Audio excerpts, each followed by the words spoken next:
Kagulat World. Habang maraming tennis fans ang nakatutok sa mga pinakamalalaking pangalan ng WTA Tour, isang Filipina na naman ang sentro ng usapan sa international tennis.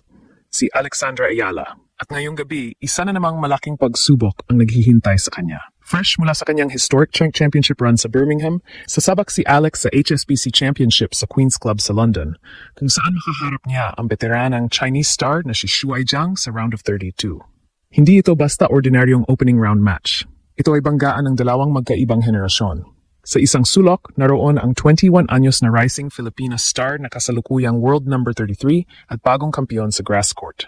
Sa kabilang sulok naman ay ang dating world number 22, multiple-time WTA champion, Grand Slam doubles winner at isa sa pinakarespetadong veterano sa Asian tennis. At dito nagsisimulang maging interesante ang kuwento. Dahil habang dala ni Zhang ang napakalawak na karanasan, si Alex naman ang may momentum. 5 sunod na panalo sa grass. Bagong titulo, bagong kumpiyansa, at panibagong paniniwala na kaya niya makipagsabayan sa kahit sino. Sa Birmingham, nakita ng buong mundo kung paano siya bumangon matapos matalo sa unang set ng finals. Hindi siya natinag, hindi siya natakot. Sa halip, mas lalo siyang lumakas hanggang maiuwi ang titulo. Ngayon, panibagong chapter na naman ang magbubukas. At habang maraming fans ang nagsasabing paborito si Alex sa laban na ito, alam ng lahat na hindi magiging madali ang misyon. Dahil si Shuai Zhang ay hindi lamang isang veterano. Isa siyang alamat ng Chinese tennis. Kaya ang tanong ngayon ng buong Pilipinas, magpapatuloy ba ang grass court magic ni Alex? O may bagong hamon na magpapabagal sa kanyang mainit na momentum? Kung may isang salita na naglalarawan sa kasalukuyang estado ni Alex, iyon ay momentum. Sa sports, may mga panahon na lahat ng bagay ay umaayon sa isang atleta. Mas mataas ang kumpiyan, mas malinaw ang pagdedesisyon, mas magaan ang katawan, at mas matibay ang paniniwala sa sarili. Yan mismo ang nakikita ngayon ng tennis world kay Alex. Sa nakalipas na mga linggo, hindi lamang siya nanalo ng mga laban. Nagpakita siya ng maturity, nagpakita siya ng composure, at higit sa lahat, ipinakita niya na handa na siya makipagsabayan sa pinakamahusay na manlalaro sa WTA Tour. Nagsimula ang lahat sa Birmingham. Maraming eksperto ang naniniwala na magiging maganda ang kanyang takbo sa torneo dahil sa kanyang lumalakas na laro sa grass. Ngunit kakaunti ang nag-akala na magtatapos ito sa pag-angat niya ng tropeo. Bilang top seed, dala niya ang pressure. Lahat ng mata ay nakatutok sa kanya. Lahat ay naghihintay kung kaya niyang tuparin ang expectations. At ginawa niya na.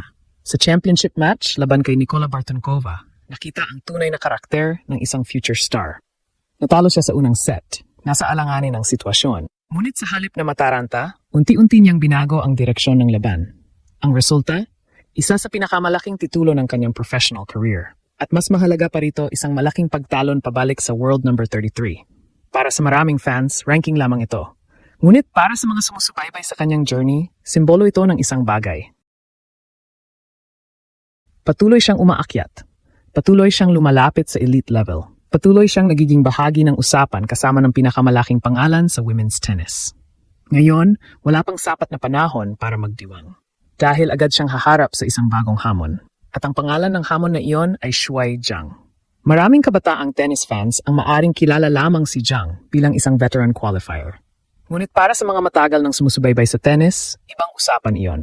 Si Zhang ay dating world number 22. May mga titulo. May Grand Slam success. May karanasang hindi kayang bilhin ng kahit anong ranking.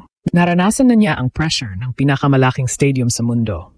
Naranasan na niya ang mga laban kung saan milyon-milyong fans ang nanonood. At iyon ang dahilan kung bakit mapanganib siya. Hindi dahil siya ang mas mabilis, hindi dahil siya ang mas malakas, kundi dahil alam niya kung paano manalo sa mahihirap na sitwasyon. Ngunit narito ang problema para kay Zhang. Ang kanyang makakalaban ay hindi ordinaryong batang prospect. Ang kanyang makakalaban ay isang Alex na puno ng kumpiyansa, bagong kampeon, at may pakiramdam na kaya niyang talunin ang kahit sino sa grass. At kapag ang isang atleta ay nasa ganitong estado, madalas nagiging napakahirap siyang pigilan. Ito ang dahilan kung bakit maraming observers ang nagsasabing ang laban na ito ay maaring maging isa sa pinakaabangang opening round matches ng torneo. Dahil hindi lamang ito veteran versus rising star. Ito ay banggaan ng karanasan laban sa momentum. At sa tennis, minsan momentum ang pinakakamapapalaban sa lahat. Ngunit habang maraming fans ang nakatingin sa rankings, trophies at social media hype, may mas mahalagang laban na nagaganap sa ilalim ng lahat ng ito. Ang laban sa pagitan ng experience at momentum. At dito talaga nagiging special ang matchup ni na Alex at Shuai Zhang. Sa papel, malinaw ang pagkakaiba ng dalawang manlalaro. Si Shuai Zhang ay isa sa mga pinakakilalang tennis players na nagmula sa China. Sa loob ng maraming taon, nakalaban niya ang ilan sa pinakamahusay na atleta sa kasaysayan ng women's tennis. Nakaranas siya ng Grand Slams, WTA Finals level competition at matitinding laban sa pinakamalalaking entablado ng sport. Sa edad na 37, marami ng pinagdaanan si Zhang. Alam niya kung paano kontrolin ang emosyon sa loob ng court. Alam niya kung paano baguhin ang momentum kapag dehado. At higit sa lahat, alam niya kung paano pahirapan ang mas batang kalaban. Iyan ang klase ng karanasan na hindi basta-basta makikita sa statistics. Ngunit sa kabilang panagay naroon si Alex. Mas bata, mas mabilis, mas sariwa ang katawan, at marahil, mas gutom.